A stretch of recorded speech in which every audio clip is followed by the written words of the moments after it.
ಎಲ್ಲ ಶರಣರಿಗೂ ಶರಣು ಶರಣಾರ್ಥಿ. ಸೊ ಬನ್ನಿ ಇವಾಗ ನಮ್ಮ ಭಾರತದ ಗಳ ಬಗ್ಗೆ ಸ್ವಲ್ಪ ತಿಳ್ಕೊಳ್ಳೋಣ ಅಂತ.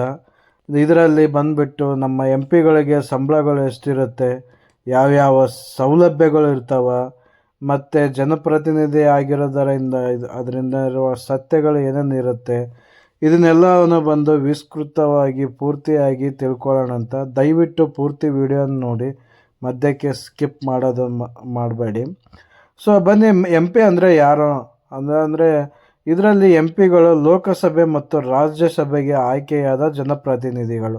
ಅಂದ್ರೆ ಲೋಕಸಭೆಗಂದರೆ ನಾವೆಲ್ಲ ಜನಗಳು ಸೇರಿ ಓಟ್ ಹಾಕಿ ಕಳಿಸಿರೋರು.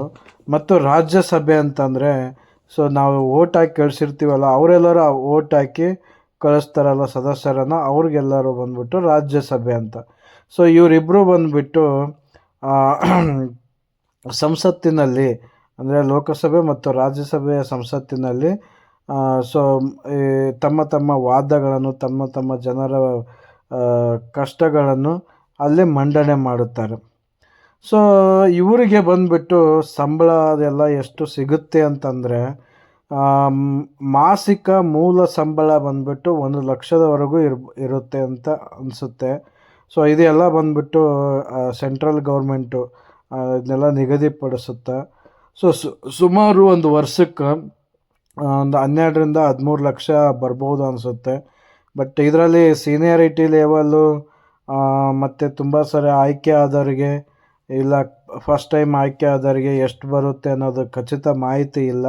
ಆದರೆ ಸೊ ತಿಂಗಳಿಗೆ 1,00,000ದವರೆಗೆ ಸಂಬಳ ಬರುವ ನಿರೀಕ್ಷೆಗಳಿದೆ. ಅಂದರೆ ಒಂದು ವರ್ಷಕ್ಕೆ 12ರಿಂದ 13 ಲಕ್ಷ ಸಂಬಳ ಬರುವ ಸಾಧ್ಯತೆಗಳು ಇದೆ.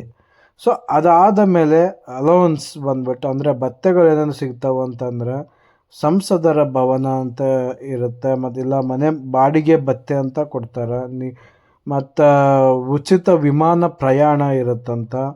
ಸೊ ಇಡೀ ದೇಶದೊಳಗೆ ಎಲ್ಲೇ ತಿರುಗಾಡಿದರೂ ಉಚಿತ ವಿಮಾನ ಪ್ರಯಾಣ ಇರುತ್ತಂತ. ಸೊ ರೈಲು ಪ್ರಯಾಣ, ಫಸ್ಟ್ ಕ್ಲಾಸಲ್ಲಿ ಸೀಟಲ್ಲಿ ಇರೋ ರೈಲು ಪ್ರಯಾಣ ಇವರಿಗೆ ಸಿಗಬಹುದು. ಮತ್ತು ದೈನಂದಿನ ಭತ್ಯೆ DA ಥರ ಸಿಗುತ್ತೆ.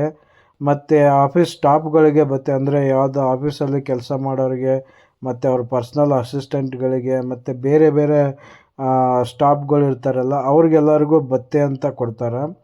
ಇದೆಲ್ಲ ಗೌರ್ಮೆಂಟ್ ಅಂದರೆ ನಾವೇ ಕೊಡೋದು. ಸೊ ಇದಾದಮೇಲೆ ಫೋನಿಗೆ ಬಿಲ್ಗಳು ಅದೆಲ್ಲ ಎಷ್ಟು ಬರುತ್ತೋ ಅದಕ್ಕಂತ ಇಷ್ಟು ಬರುತ್ತೆ. ಇಂಟರ್ನೆಟ್ಟಿಗೆ ಕೊಡ್ತಾರೆ, ಪೋಸ್ಟೇಜ್ಗೆ ಅಂದರೆ ಪೋಸ್ಟ್ ಮಾಡೋದಕ್ಕೆ ಎಲ್ಲದಕ್ಕೂ ಬಂದುಬಿಟ್ಟು ಭತ್ಯೆಗಳು ಸಿಗ್ತವೆ. ಸೊ ಇದು ಫೋನು, ಇಂಟರ್ನೆಟ್ಟು, ಪೋಸ್ಟೇಜಿಗೆ ಬಂದುಬಿಟ್ಟು ಸುಮಾರು ಜಾಸ್ತಿ ಸಿಗುತ್ತೆ ಅಂತ ಕೇಳ್ಪಟ್ಟಿದ್ದೀನಿ. ಬಟ್ ಎಷ್ಟು ಎಕ್ಸಾಕ್ಟಾಗಿ ಸಿಗುತ್ತೆ ಗೊತ್ತಿಲ್ಲ. ಇವೆಲ್ಲ ಸಿಗುತ್ತೆ. ಅದಾದ ಮೇಲೆ ನೆಕ್ಸ್ಟ್ ಬರೋದೇ ಪಿಂಚಣಿ ಮತ್ತು ಹೆಚ್ಚುವರಿ ಸೌಲಭ್ಯಗಳು. 5 ವರ್ಷ ಸೇವೆ ಮಾಡಿದ್ರಂದ್ರೆ ಅವರಿಗೆ ಪಿಂಚಣಿಗೆ ಅಂತ ಲೈಫ್ ಟೈಮ್ ಸಿಗುತ್ತೆ ಅಂತ ಕೇಳ್ಪಟ್ಟಿದ್ದೀನಿ. ಅದಾದಮೇಲೆ ಆರೋಗ್ಯ ಚಿಕಿತ್ಸೆ ಸೌಲಭ್ಯ, ಸರ್ಕಾರಿ ವಾಹನ ಮತ್ತು ಪ್ರಯಾಣ ಭತ್ಯೆ, ಅಂದರೆ ಡೀಸೆಲು ಪೆಟ್ರೋಲು ಹಾಕ್ತಾರೆ ಅನಿಸುತ್ತಾ, ಇಲ್ಲ ಅಂತಂದರೆ ಏನೋ ಎಕ್ಸಾಕ್ಟಾಗಿ ಗೊತ್ತಿಲ್ಲ. ಮೇ ಬಿ ಸರ್ಕಾರಿ ವಾಹನ ಕೊಟ್ಟರಂದರೆ ಏನೂ ಬೇಕಾಗಿಲ್ಲ. ಬಟ್ ಅವ್ರದ್ದೇ ಓನ್ ವೆಹಿಕಲ್ ಏನಾದರೂ ಯೂಸ್ ಮಾಡಿದರೆ ಅವರಿಗೆ ಪೆಟ್ರೋಲು, ಡೀಸೆಲು ಇಲ್ಲ ಏನಾದರೂ ಬೇರೆ ಫೆಸಿಲಿಟಿ ಕೊಡ್ಬೋದು. ಅದಾದಮೇಲೆ ಭದ್ರತೆ ಅಗತ್ಯವಿದ್ದರೆ, ಈಗ ತುಂಬ ಏನಾದರೂ ಇದ್ದರೆ ಸೊ ಅವರಿಗೆ ಪೊಲೀಸು ಇಲ್ಲ ಮಿಲ್ಟ್ರಿ ಇಲ್ಲ ಏನಾದರೂ ಭದ್ರತೆ ಸಿಗುವ ಸಾಧ್ಯತೆ ಇರುತ್ತೆ. ಸೊ ಇದಕ್ಕಿಂತ ಹೆಚ್ಚಾಗಿ ಅವ್ರು ಬಂದುಬಿಟ್ಟು ಜನಸೇವೆ ಮಾಡೋದಕ್ಕೆ ಇದೊಂದು ದೊಡ್ಡ. Thank you so much. Please like, subscribe and share to friends and family. Thank you again. Bye bye.